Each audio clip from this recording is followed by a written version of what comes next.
Salut tout le monde. Aujourd'hui chapitre de One Piece qui est sorti. Ah là là, je l'attendais ce chapitre. Avant tout, je tiens à préciser une chose pour les lecteurs de Bleach. Il n'y aura pas de chapitre cette semaine, donc pas de review de Bleach. Voilà, c'était juste pour vous dire ça. Donc pas de sortie au Japon, donc normalement pas de review logiquement. Bien, donc dans ce chapitre de One Piece, le 818, nous allons faire une petite live reaction. Comme d'habitude, en espérant que j'ai pas à la poster, parce que sinon, enfin que j'ai à la poster, pardon, sinon je vais devoir la refaire, et en général les vidéos de One Piece sont assez longues. Donc chapitre 818, à l'intérieur de la baleine. Donc nous voyons ici une belle page cover, hein, c'est toujours donc concernant les pages cover de réaction donc des nouvelles primes des Mugiwara à travers le monde. Et celle-ci on s'attarde maintenant sur la réaction donc de Sabo Koala et aussi de Monkey D. Dragon, qui putain de merde, il a des mains quand même assez des big mains, hein, des gros mains de voleurs, enfin des mains de... Voilà, c'est des mains qui ont quand même visiblement beaucoup voyagé et beaucoup touché certaines choses.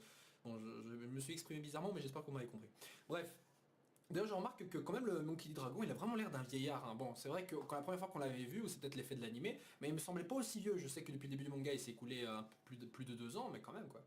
Bref, donc Sabo qui rigole toujours autant, qui est très content, et Koala évidemment qui elle-même semble assez voilà, contente aussi. D'ailleurs pas de mention de Jesus Bug, ce qui je rappelle est aussi sur Baltigo. Bien, alors donc on y va, Ning Ning.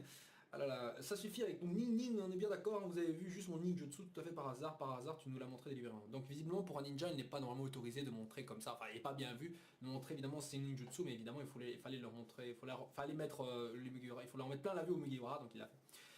Donc on a Kanjuro et Kinemon qui sont en train de chialer avec Raizo d'ailleurs, mais non mais qu'est-ce que tu racontes, les hommes de Wano Kuni ne pleurent jamais, c'est juste que quand je suis arrivé ici la première fois tout était si différent, la ville, les cours d'eau, tout était si beau. Le pays était vivant. Donc en gros ils sont en train de pleurer de la destruction de... Enfin vu comme ça elle n'a pas l'air si détruite que ça, mais bon j'avoue que... donc la destruction de Zo par les hommes de Jack et donc de Kaido. Je vous promets de tout faire pour rembourser cette dette inestimable, je vous demande pardon tout, je vous en prie pardonnez-moi. Oh abruti, apparemment le décryptage de la stèle est presque fini, entrée à l'intérieur de la baleine. Donc ah voilà, enfin les nouvelles du poneglyphe.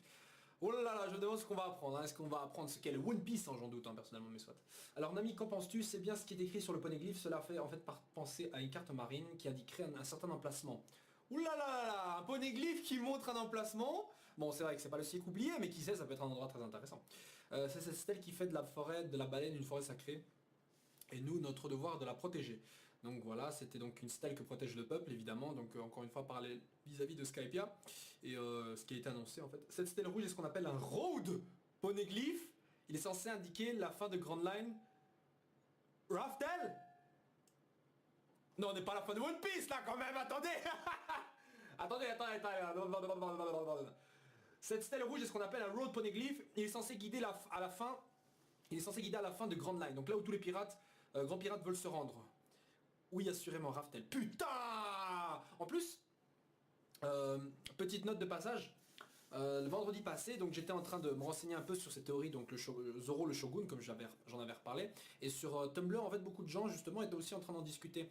Et par hasard, quelqu'un a posté donc une image provenant d'un ancien chapitre où on voyait donc Zoro en kimono à la samouraï de Wano Kuni, et justement sur son kimono apparaissait le même logo le logo qui se trouve là au-dessus du poneglyphe et qui est censé représenter justement le clan Kozuki, enfin le clan que sert justement Kinemon, etc.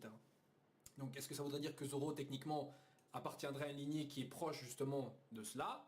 Qui sait? Faut voir. Parce que si c'est le cas, ça veut dire que Zoro donc, est effectivement un samouraï provenant de Wano Kuni. Bon, quel type de samouraï? Est-ce qu'il est proche ou pas du shogun? Ça, on verra bien. Je vous mets une image, enfin je mettrai une image éventuellement pour vous montrer ça. Bien, donc page suivante. Raftel! Tout le monde est là, quoi? What the fuck? Et évidemment Sanji n'est pas là, quel dommage. Mais c'était censé être la ligne d'arrivée, oui, mais c'est là que tu deviendras le roi des pirates. Est-ce que cette stèle indique vraiment comment parvenir à Raftel? C'est quand même gros hein, comme info, hein, faut pas dire, mais c'est quand même gros. Mais attendez pas de précipitation, il y a un mais. Il n'existe pas qu'un seul... Oh là là là là! Il n'existe pas qu'un seul roi de poneglyphe, il y en a 4 partout dispersés dans le monde. Bon. Avant de tourner la page, je suis pratiquement sûr qu'on sait déjà qui ont les autres poneglyphes, parce qu'ils vont pas quand même refaire un tour dans le monde, hein, je veux dire, ça c'est logique quoi. Bref. Il y a donc 4 Raftel. non, il est con. Cette stèle indique bien un certain emplacement, mais il ne s'agit pas de Raftel, il en va de même pour les autres. Chacun des 3 autres road poneglyphes révèle aussi une localisation différente, il faut trouver les 4 afin de pouvoir relier les points sur la carte. Et c'est au centre, à l'intersection des 4 points, que se trouve l'île légendaire que depuis des siècles personne n'a réussi à atteindre, à l'exception de certains pirates et qui son équipage, Raftel. C'est bon. On a là, ça c'est une des infos les plus importantes qu'on ait jamais eu, rien que pour ça, ce chapitre est juste le chapitre du trimestre. Enfin, c'est vrai que le 2016 n'a pas commencé il y a longtemps, mais c'est pour l'instant ce chapitre se présente comme étant un des chapitres les plus intéressants de 2016 là. Parce que c'est intéressant de savoir qu'il y a 4 road poneglyphes, dont un qui est là, et une information ultra importante car en fait ça, c'est justement l'enjeu du Nouveau Monde. Vous comprenez? L'enjeu de Grand Line, premier du nom, c'était surtout apprendre à connaître évidemment le Grand Line, découvrir un peu le système Shichibukai, la marine, les révolutionnaires. En gros, poser un peu les bases. Et là, on voit qu'il y a 4 road poneglyphes qui, donc, à l'intersection de ces 4, on a Raftel. Et là, il y en a un déjà. Il en reste donc 3 autres à trouver. Mais il est pratiquement certain qu'on verra pas les Mugi refaire un tour du monde où on voyait des gens pour les chercher. Ce serait trop... au niveau de la narration, ce serait ultra dur. Donc, il est pratiquement sûr que les autres ont déjà été trouvés. Par qui, je sais pas, peut-être la marine ou d'autres pirates ou des révolutionnaires qui sait aller. Ce serait intéressant, ça. Bref. Et donc, ce qui est intéressant de savoir, c'est que je pense que tout le Nouveau Monde va se consacrer éventuellement donc à la recherche de ces autres road poneglyphes, parce que sans ça, de toute façon, ils pourront pas trouver Raftel. Et en plus de ça, ça explique pourquoi les autres pirates dans le monde n'ont pas trouvé Raftel, ne sont pas donc devenus seigneurs des pirates. Voilà. Est-ce que Barbe Blanche, s'ils avaient eu, le serait devenu? Peut-être. Est-ce qu'ils savaient où ils étaient? Peut-être. J'en sais absolument rien. Mais je pense qu'ils ne le savaient pas, en fait, tout simplement parce que le mec ne s'y intéressait pas du tout. Voilà, c'est aussi simple que ça. Donc... Putain, pour devenir donc un seigneur des pirates, il faut donc les autres road poneglyphes. Et ce qui est intéressant de savoir, c'est que visiblement, cette poneglyphe-là, aucun autre pirate en dehors de Mugi ne l'ont lu. Bah, c'est logique, puisque justement, il n'y a que Nico Robin qui peut lire ça. Donc personne ne sait comment aller sur ces îles. Donc peut-être que des gens possèdent ces poneglyphes, ou en ont trouvé, ou ne savent pas ce que c'est. Mais de toute manière, dans tous les cas, Nico Robin est la seule qui puisse les lire de toute façon. Et ça donne un avantage immense à Luffy. Parce que je veux dire, en dehors de Inu Arashi et Komamushi, qui d'autre sait à quoi servent ces poneglyphes? Enfin, ils se doutent bien que c'est des poneglyphes qui sont intéressants pour l'histoire, mais ils savent pas que ça c'est un road poneglyphe ou quoi, ils ne savent pas du tout. Donc là, les Mugiwara ont une avance considérable sur tout le monde, et ça c'est très important, malgré le fait qu'ils sont en arrière niveau puissance. Voilà. Donc ça veut dire que Goldie Roger connaissait... Attendez une minute. Oui, Goldie Roger justement. Goldie Roger, est-ce qu'il a réussi à trouver tous les road poneglyphes et à trouver Raftel comme ça? Parce que si c'est des road poneglyphes qui sont dispersés dans le monde, il peut pas logiquement les avoir trouvés sur Grand Line, etc. Ça suppose que Goldie Roger a peut-être créé ces road poneglyphes et pour que les gens qui arriveraient à les déchiffrer, trouver l'endroit. Non? Non? Je sais pas. Enfin, je lance une idée parce que c'est un peu bizarre. Si Goldie Roger ne les a pas créés, ça veut dire que pour trouver l'île Raftel, il a trouvé tous les 4 road poneglyphes. Mais ils sont dispersés dans le monde, il n'est pas mentionné dans Grand Line ou le Nouveau Monde. Donc le mec a dû chercher partout avant de le devenir. Et je pense pas que Goldie Roger, Goldie Roger, on a dit qu'il a fait le tour du truc et c'est bon, il est arrivé à la fin et il l'a trouvé. Enfin, je sais pas trop, je lance une idée parce que ça me semblait un peu bizarre tout ça. Pas sûr. Enfin donc, je me demande est-ce qu'il se trouve là-bas ou pas, le One Piece. Et rien que pour ça, putain, l'arc Zo est certainement des arcs les plus importants scénaristiquement parlant, qu'on ait jamais eu. Là du coup, si je me voyais moi, il y a 4 mois, je me foutrais une claque, moi qui disais à l'époque, ouais mais l'arc Zo c'est que flashback, je serais là, ta gueule! Ta gueule! Il est important cet arc. Bref. Donc, ok, dans ce cas, on va tous les retrouver, mais d'abord, il faut que j'aille rechercher, récupérer Sanji. Ah bah oui, ça vous pouvez pas avancer sans lui, s'il vous plaît. Non mais comment comptes-tu t'y prendre? Le monde est bien vaste, tu sais, abruti, si tu comptes aller avec Pecoms à Wall Cake Island. Wall Cake Island. C'est quoi ça? C'est l'île où se déroule la Tea Party. T'es sur la bonne voie.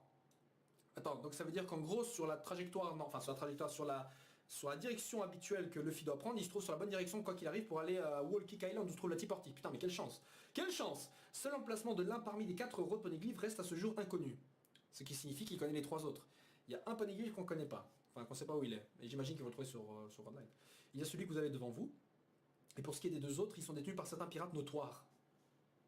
Voilà. I knew it! Je le savais! Page suivante. Le Yonko Big Mom et un autre Yonko Kaido possèdent les 2 autres stèles. Waouh! Ce qui signifie qu'inéluctablement Luffy va devoir se frotter à ces 2 pirates. Bon, ça Kaido on le savait, mais Big Mom c'était encore genre on sait pas trop. Mais là c'est obligatoire. Mais en fait non, en fait même pas, parce qu'ils ont juste à le chourer le truc, hein, pour trouver des trucs. Enfin, bon évidemment Luffy va pas faire genre bonjour, je le vole et je me casse, il va forcément foutre de la merde, et ils vont devoir tous se battre évidemment, et patati ta mère. Donc alors si ces 2 Yonko ont chacun une pierre rouge, cela veut dire... C'est ça, tout ce qu'on va faire c'est les voler.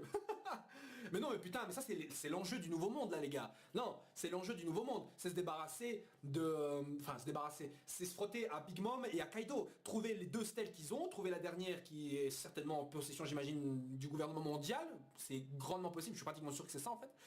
Ou les révolutionnaires, mais ce serait plus intéressant que ce soit la marine et le gouvernement mondial qui dispose du 4ème road poneglyph. Donc ils en ont un, il en reste 3 autres à trouver. Le dernier ils vont le trouver je sais pas où. Mais les 2 autres, ça... Oh putain, je vois la fin de One Piece. Oh putain, mais les libres c'est l'obligatoire maintenant. cette partie de One Piece, c'est consacré à la bataille contre Big Mom et Kaido.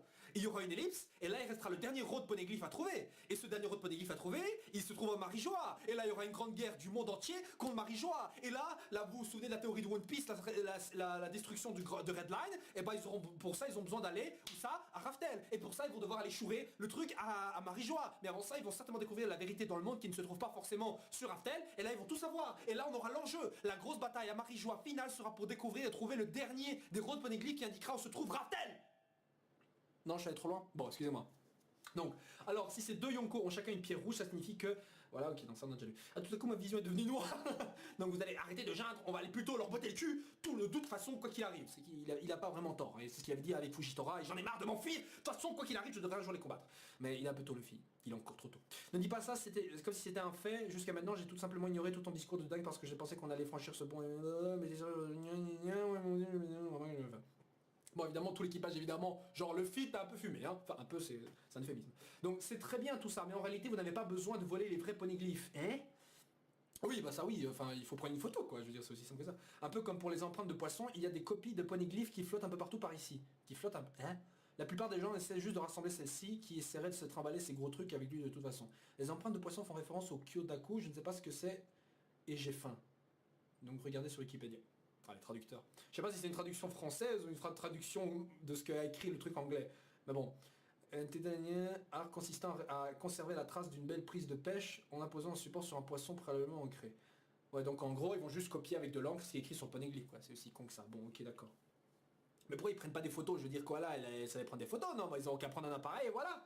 Putain, je casse les couilles pour rien. Donc je vois, on peut donc s'infiltrer sur les vaisseaux des Yonko et copier ces copies. Comme si le Yonko allait laisser ça genre sur un bête vaisseau, quoi. Maintenant, je vois déjà la bataille se profiler, une team Luffy, etc. qui vont aller affronter directement Kaido, pendant que t'as une autre équipe qui va aller directement voler le road poneglyph. C'est clair comme de l'eau de roche, je veux dire au niveau de la mise en scène du scénario, c'est clairement ça qui rend justement les choses assez dynamiques, sans pour autant qu'on ait un affrontement direct et total. Ça ferait plus intéressant, je trouve, comme ça. Et je suis pas tellement sûr que c'est ça qui va se passer. Je le sens. Donc... de toute façon, on peut gagner Raftel en toute discrétion si tu arrives sans souci et bam, tu le roi des pirates. Ouais, évidemment, ça fait chier Luffy qui veut une aventure. Ou Sop, pour quelqu'un qui veut devenir un grand guerrier des mers, tu fais quand même pute. Hein. Bref, et pourquoi toi aussi t'es insatisfait, espèce d'obstile être un homme, ça veut dire quoi ça? On parle de déclencher l'apocalypse. Donc, assez parlé de ça, ce qui m'inquiète vraiment, c'est ta sécurité, Nico Robin. Bah oui, tous les enfoirés. Tous les enfoirés autour du monde qui s'intéressent au siècle manquant ont pu rassembler d'innombrables copies des poneglyphes, mais aucun d'entre eux n'a jamais eu le moindre espoir de déchiffrer ces trucs. Eh bah, quand le moment viendra et que tu les liras, tous les grands noms autour du monde viendront sûrement pour t'enlever. Oui, bah ça c'est pas nouveau. Mais je doute qu'Oda va relancer une intrigue Nico Robin enlevée. Hein. Ça ferait trop doublon. Donc je pense que voilà, il y aura sûrement des combats pour ça. Mais voilà. Enlever Nico Robin, ça ne me dérange absolument pas. Après tout, j'ai des amis forts et fiables qui seront toujours là pour me protéger. Oh, c'est trop mignon, salope. Donc, oh, il est fort et fiable, tu vas m'en faire rougir, blablabla, même si je ne les pas des scélérats comme vous, posez les moindres sur et s'ils osent la toucher, il ferait mieux de prier pour leur vie et leur argent. Évidemment, je me demande comment tu arriveras à extorquer de l'argent à un kidnappeur, ma petite amie. Franchement, je me demande. Goro Nya, voilà, c'est ça son rire. Je sais que tous les personnages assez importants de One Piece, de près ou de loin, ont un rire assez singulier, comme tous les méchants pratiquement. Et là, le rire de Nekomamushi, je viens de faire attention, mais c'est Goro Nya. Ouais, excusez-moi. Vous êtes vraiment un groupe de bandits bien fiables, c'est peu le cas de dire. Au fait, comment se fait-il que vous en sachiez tous autant sur les poneglyphs? Tiens, c'est vrai ça. Tout a commencé quand le maître que nous servons, le seigneur Oden Kozuki, a commencé à s'intéresser à ces pierres. Et c'est parce que... Ah, on n'est pas censé en parler. Ah oui, mais t'es con, t'as commencé, tu finis maintenant, hein. Je n'y vois aucune objection, vous ne devez rien cacher à ces individus, tu peux parler comme tu l'entends. Oui, évidemment, parce que je rappelle que Monosuke est l'héritier du clan Kozuki, un truc comme ça. C'est le daimyo, c'est ça. Je vois ce que... c'est quoi ce je n'y vois aucune une objection, hein, quelqu'un se la pète un peu trop, tu ne trouves pas? Je suis un membre de la famille royale, alors je n'y peux rien, espèce d'insolent. Je me demande si peut-être, si Monosuke ne va pas développer le Haki des rois plus tard. Bon, on sait déjà que les membres de la marine du gouvernement mondial, aucun d'entre eux ne va éveiller le Haki des rois, pour la simple et bonne raison qu'aucun d'entre eux n'a la vocation d'être un roi ou d'être un leader parmi les autres, à part peut-être ceux qui se trouvent tout en haut de la hiérarchie, genre Marijoa, les 5 étoiles. Mais en dehors de ça, aucun amiral, etc., même Garp, enfin peut-être pas Garp, mais on faut voir, mais aucun d'entre eux ne risque d'éveiller le Haki des rois, qui est vraiment quelqu'un, le Haki qu'on donne aux personnes qui veulent s'élever au-dessus des autres, qui ont des prédispositions pour être des grands leaders. Et Monosuke, visiblement, s'entend pas trop avec Luffy. Bon, faut voir, en même temps, les personnes qui disposent du Haki des rois, en général, ils se chamaillent beaucoup entre eux, hein. Même Ace et Luffy, ils se chamaillaient bien, même s'ils s'entendaient bien. Ils se chamaillaient beaucoup. J'ai l'impression que c'est quelque part comme une sorte de... Enfin bon, il y a aussi Ebo Hancock et Luffy, mais ça c'est autre chose encore, c'est de l'amour. Mais en dehors de ça, des vrais leaders hommes-hommes, j'ai l'impression que chacun d'entre eux, ils se disputent un peu, ils s'entendent pas très bien, comme si de leur nature de possesseur de Aoshoku no Haki, eh ben, ils se disputent. Et donc peut-être que Momonosuke, c'est pour ça qu'il s'engueule un peu avec Luffy, c'est parce que tous les deux ont des prédispositions pour être des leaders, des rois, des chefs, des souverains, enfin, ouais, des rois, quoi, et que c'est pour ça qu'ils se disputent un peu. Bah, de toute façon, Momonosuke, on voit clairement que c'est quelqu'un qui a l'ambition d'être au-dessus des autres, donc ça ne m'étonnerait pas qu'il avait le Haki des rois. Bon, en vérité, la lignée de la famille Kozuki du royaume de Wano a, pendant des générations, été une famille de tailleurs de pierre. Politique qui combat le système métrique, c'est nous. Excusez-moi. Donc, a été une famille de tailleurs de pierre qui extrayaient donc et fabriquaient les pierres. Même aujourd'hui, leurs prouesses technologiques sont vraiment incroyables. Ouais, technologique, tailleur de pierre. C'est comme si je disais boulanger, chimiste. Enfin, je sais pas, excusez-moi. Tailleurs de pierre. Donc, c'est des tailleurs de pierre qui ont construit visiblement les... Ah ouais, bah voilà. C'est ça, il y a 800 ans, dans un lointain passé, le même clan Kozuki, avec leur talent incomparable, a construit les livres indestructibles. Ces livres ne sont rien d'autre que les poneglyphes. Ouh là là là, c'est intéressant tout ça parce que ça fait un lien entre Wano Kuni, l'histoire oubliée, les poneglyphes, le One Piece. Oh putain, mais tout se relie dans ce chapitre. C'est là, je veux dire, on peut pas faire mieux que ça. C'est l'impression que c'est le chapitre de l'année là. Attendez, ouais, pourtant on est début 2016, hein, mais là ça se présente vraiment comme le chapitre de l'année. Faut voir comment un chapitre peut être en plus intéressant que celui-là. Même l'eau, c'est pas quoi dire. Pour l'instant, le mec il est genre là, bon, mon plan c'était juste buter Kaido, pas avoir des informations comme ça. Enfin bref. Les poneglyphes qui ont été dispersés à travers le monde ont tous été construits par un seul clan. Ça c'est badass. Ces pierres que Robin cherche, c'est toi qui les as faites. Il est con le fit. Ce n'est pas moi qui les ai gravées, ce sont mes ancêtres d'il y a bien longtemps. Eh ben putain. Wano Kuni, cet arc risque d'être géant. Donc dans ce cas, vous savez ce qui est écrit dessus, ce savoir n'a jamais été transmis aux générations futures. Bah évidemment, il est con. Le contenu des pierres ne peut être connu qu'en les lisant. Cependant, ce qui a été transmis, ce sont les moyens de les lire de lire et d'écrire les anciens glyphes. C'est-à-dire en gros comment les faire et les techniques pour les lire. Mais personne ne sait ce qu'il y a dedans. Donc tu peux apprendre à lire mais pas savoir directement ce qu'il y a dedans. Cependant, ceci aussi a mené au malheur. Avant que cette capacité ne soit remise à Momonosuke, donc ça veut dire la capacité de créer des poneglyphes, quoi, la transmission de ce savoir, c'est ça d'être durant la génération de son père, Oden Kozuki. Donc ça veut dire qu'il est arrivé quelque chose au père qui a empêché la transmission du savoir de créer des poneglyphes et d'apprendre à lire les caractères au père de Momonosuke. Ça veut dire que le père de Momonosuke a été, oui, le seigneur Oden a été Wanoa. Hein, le nom d'Oden est probablement un jeu de mots avec le plat japonais du nom, qui est une soupe composée de plusieurs ingrédients comme des œufs, j'ai rien compris. Il a été bouilli dans une soupe d'Oden brûlante. Il a été bouilli. J'ai pas compris là. Attends, genre ils l'ont mis dans de l'eau brûlante, ils l'ont tué, j'ai pas compris là, putain. Si on me lâche que Kaido est un cannibale qui mange des gens dans des soupes, ce serait terriblement monstrueux et badass, et d'un côté ce serait horrible. J'espère que c'est pas ça quand même. Enfin si, j'aimerais bien pour que ça rajoute encore plus de dinguerie. C'est bon, personne ne vous force à en parler si vous ne voulez pas. Le seigneur Oden a été exécuté du main du shogun du royaume de Wano et du pirate Kaido. C'est bon. C'est bon. C'est bon. C'est bon. Wano Kuni. L'arc ultime. Quand cet arc va sortir en chapitre One Piece, mais dans les votes, ils vont être numéro 1 pendant 3 ans là. Oh, en plus c'est le shogun du royaume de Wano Kuni qui est de Kaido. Ça veut dire que c'est même pas genre Kaido contre Wano Kuni. C'est là le shogun du royaume qui est allié avec Kaido. Mais vous rendez compte de la folie ce que c'est. Ça veut dire que les adversaires des Mugi seront aussi des samouraïs. Des samouraïs. Donc excusez-moi. Mais ça signifie, bordel de merde, que dans l'arc qui va venir, on aura des putains de sabreurs qui vont combattre les... Et en plus il y en a combien? Il y en a 7-6 légendaires, je sais pas quoi là, dont Ryoma faisait partie. Je me souviens même plus. Mais en tout cas, bordel de merde, si Kaido est de mèche avec le shogun du royaume de Wano, bah c'est bon, Zoro va affronter l'actuel shogun du roi.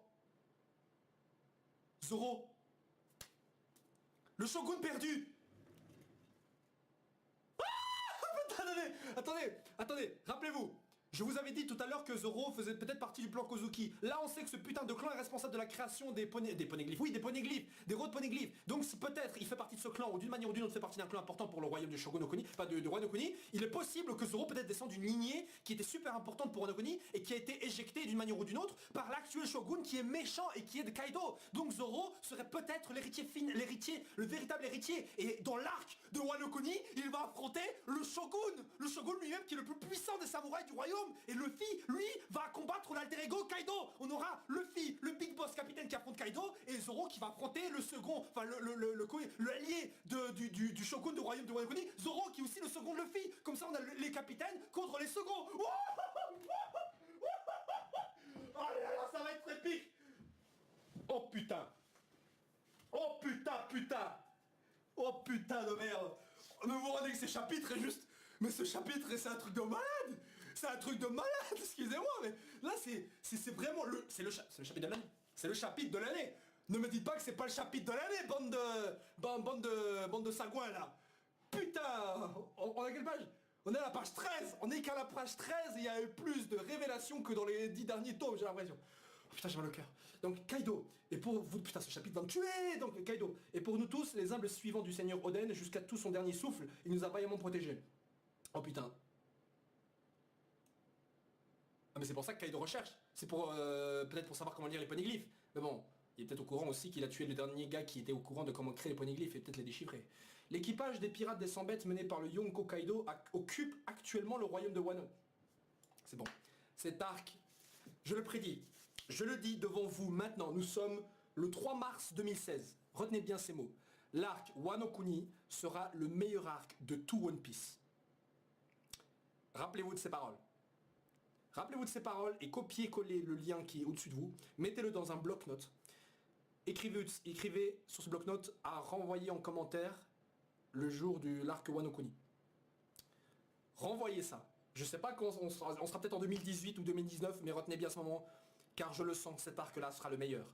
Et quand on aura la confirmation, on sera là en train de se regarder derrière nous 3 ans avant, on se disait putain, on le savait, cet arc allait être le meilleur, et il a été le meilleur. Voilà, excusez-moi. Donc, page suivante. Si vous ne voulez pas répondre, alors ne le faites pas, mais qu'a bien pu faire votre boss pour se faire exécuter? Vous n'allez pas me dire que ce n'est pas lié à la raison pour laquelle on vous traque et on veut vous capturer. En effet, ton hypothèse est correcte, le poids de notre péché est immense, Kaido a tenté de nous extraire des informations. Bon voilà, c'est pour ça qu'on veut les capturer, donc voilà, moi ça c'est clair, ça c'est fait. Le précédent daimyo, le seigneur Oden Kozuki, donc avec le roi des pirates Goldie Roger en expérience en personne, a complété le voyage laborieux à dernier...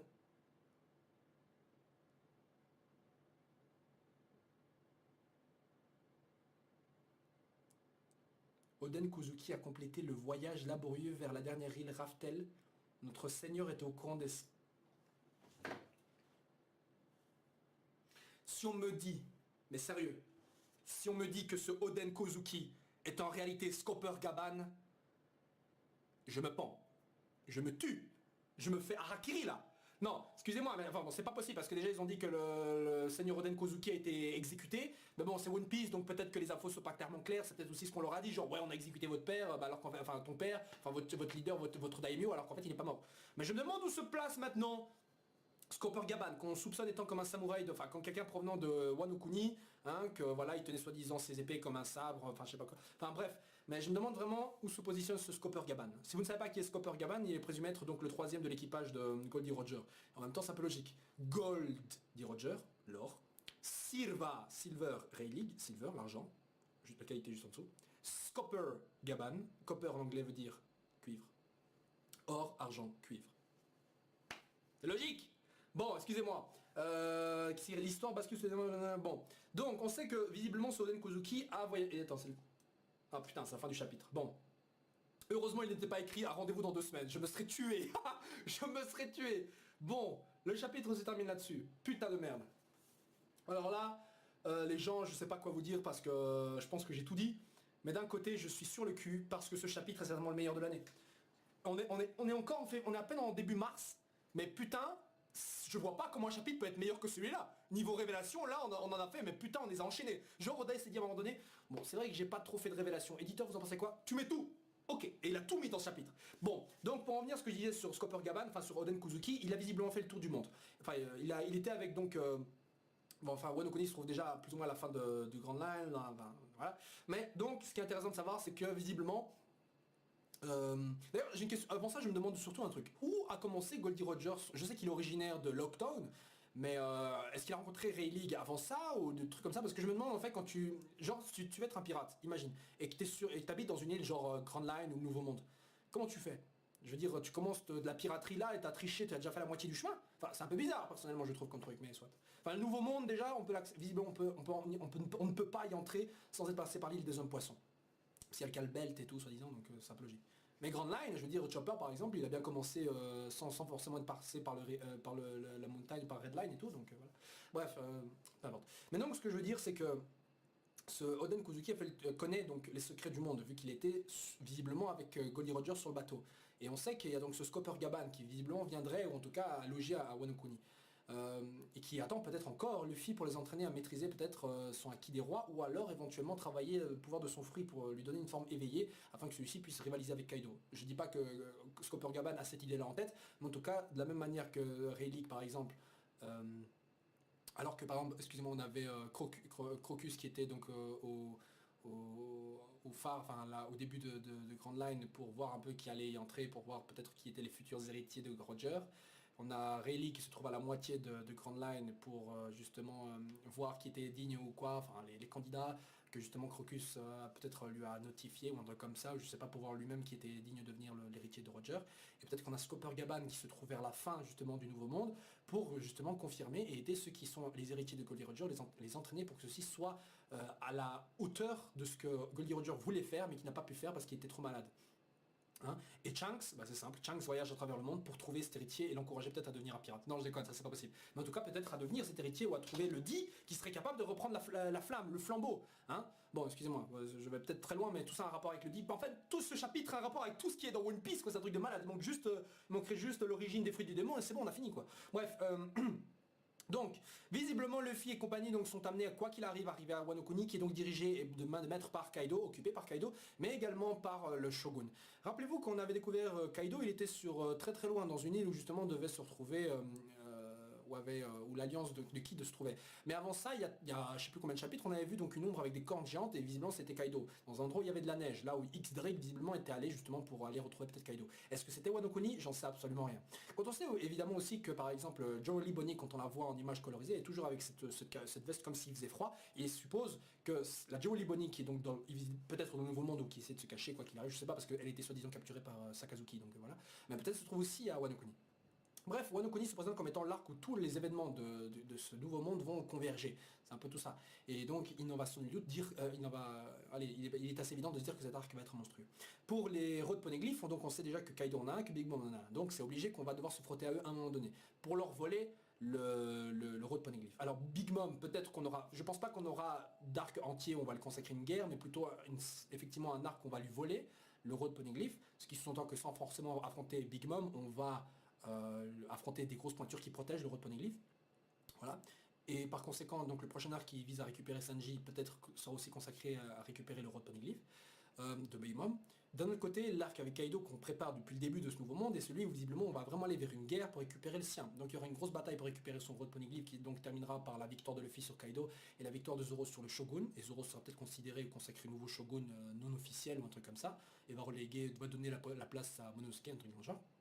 Et puis dans tous les cas, peut-être qu'on apprendra que Zoro effectivement descend d'une lignée très lointaine. Je veux dire, les rapports entre Zoro et le fait qu'il ait combattu comme par hasard un samouraï de Wano Kuni, qu'il ait hérité de son sabre légendaire qui est un trésor du pays, etc. Je veux dire, tout ça c'est pas par hasard, hein, c'est important. Peut-être qu'on découvrira que le Shogun justement dispose du Nidai Kitetsu, le Shodai Kitetsu, sachant que Zoro a le Sandai Kitetsu, c'est-à-dire le sabre maudit troisième du nom, en supposant que ce soit pas un des membres de Mairijoa, le vieux avec les lunettes qui a le sabre, justement le Shodai, le premier, le plus puissant, voilà. Et donc à la fin de cet arc là, j'imagine qu'on aura peut-être une nouvelle ellipse qui mènera donc vers la fin de One Piece. D'une manière ou d'une autre, quand j'ai dit une ellipse, je l'avais déjà mentionné, mais une ellipse qui ne sera pas comme les autres ellipses, enfin comme le dernier ellipse, c'est-à-dire on va pas attendre 2 ans, mais ils vont peut-être être dans un endroit où le temps, la durée du temps, etc. Avance différemment. Dans pratiquement tous les shonen, on a un endroit comme ça. Ça ne m'étonnerait pas que dans One Piece, on a un truc comme ça, si on suppose que Shanks n'est pas soi-disant, ait ce pouvoir soi-disant qui permet de ralentir ou de changer la perception du temps. Hein, c'est un pouvoir, je rappelle encore une fois, qui était supposé être celui de Shanks dans le jeu, mais dans un jeu One Piece, je sais plus lequel. Mais c'est encore une fois des idées.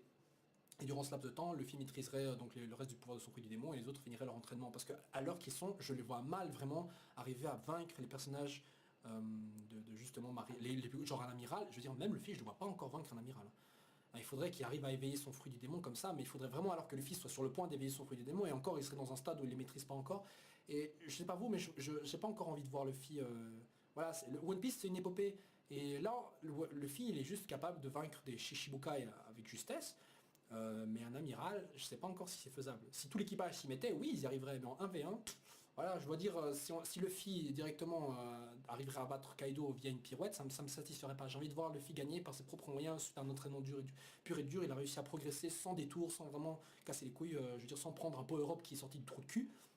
Hein. Enfin c'est un shonen donc ça peut toujours arriver, mais soit, voilà. Même le Gear 2 et le 3, voilà, ça arrivait, on pouvait dire comment ça arrivait, on l'a même pas vu s'entraîner vraiment à ça. Pourtant, voilà, c'est arrivé et on l'a accepté avec gentillesse parce que ça c'était contrôlé, c'est un pouvoir de son fruit, c'est pas non plus sorti du trou de chiant à la grand-mère de Kaido. Donc voilà. Qu'est-ce que je voulais dire d'autre? Oui. Donc visiblement Kinemon etc vont rester des compagnons d'équipe de l'équipage hein, comme Vivi l'a été jusqu'à la fin de l'arc d'Alabasta et vont rester donc avec Luffy etc jusqu'à l'arc Wano Kuni. Mais comme c'est un arc qui semble être assez loin encore, je pense qu'on aura donc avant l'arc de Wano Kuni, on aura encore un arc consacré à Big Mom, on aura un arc sur les révolutionnaires visiblement vu qu'on a encore cet événement suspens Burgess qui a donné la position de Dragon à Barbe Noire. Et donc voilà, donc je pense qu'après ces deux arcs là, on se dirige tout doucement donc ouais, vers la fin de cette partie de One Piece. Mais bon, tout cela, évidemment, on va certainement prendre 2-3 ans encore, hein, ça va être très long. Voilà, bon, je pense que j'ai un peu tout dit. Oui, qui a le dernier road poneglyph, c'est obligatoirement le gouvernement mondial ou la marine. Sinon, ça les positionnerait vraiment dans un truc... Enfin, ça ne peut être que ça. Ou alors c'est les révolutionnaires, sachant qu'on a un arc peut-être qu'il aurait consacré qui arrive. Ce serait très intéressant de savoir ce qui s'est passé. Surtout le dragon, ça doit certainement l'intéresser, ça. Bref, voilà, sur ce les gens, je vous retrouve la semaine prochaine pour le prochain chapitre de One Piece. Ce chapitre était juste démentiel. Donnez-moi votre avis, vos idées, tout ce que vous voulez. Ça me ferait vraiment plaisir de voir... de lire tout ça et je pense que c'est intéressant qu'on partage tous un peu nos idées pour un peu prévoir la suite. Dites-moi ce que vous en pensez sur une idée de genre Luffy, Kaido et Zoro le Shogun et que Zoro soit peut-être le véritable Shogun perdu. Franchement, ce serait vraiment très cool je trouve comme idée. Peut-être on aura un retour sur la véritable mort de Kuina, qu'on a cru peut-être être en fait l'héritière, qu'on a assassiné sans le savoir et que son père justement a dit genre elle est tombée dans l'escalier pour pas que les autres enfants soient tués. Hein, voilà, en gros il a juste limité la mort de sa fille pour pas que tous les enfants meurent. Ce serait pas mal ça. Bref, excusez-moi. Voilà, sur ce les gens, ciao ciao et passez une agréable semaine. Ziou. Ah oui, excusez-moi, j'ai failli oublier. Mais abonnez-vous, likez la vidéo, déposez un commentaire et partagez la chaîne à un de vos potes s'il est scan de One Piece. Franchement, c'est super intéressant qu'on soit de plus en plus nombreux à réfléchir sur ce qui va arriver dans One Piece parce que ça brasse des idées et je veux dire, ça c'est un processus que j'adore faire avec vous, c'est vraiment lire vos commentaires, voir ce qu'on peut deviner. C'est le principal et c'est ça qui rend justement One Piece génial, c'est qu'on soit tous réunis sur une passion. Manga. Ciao ciao. Zou.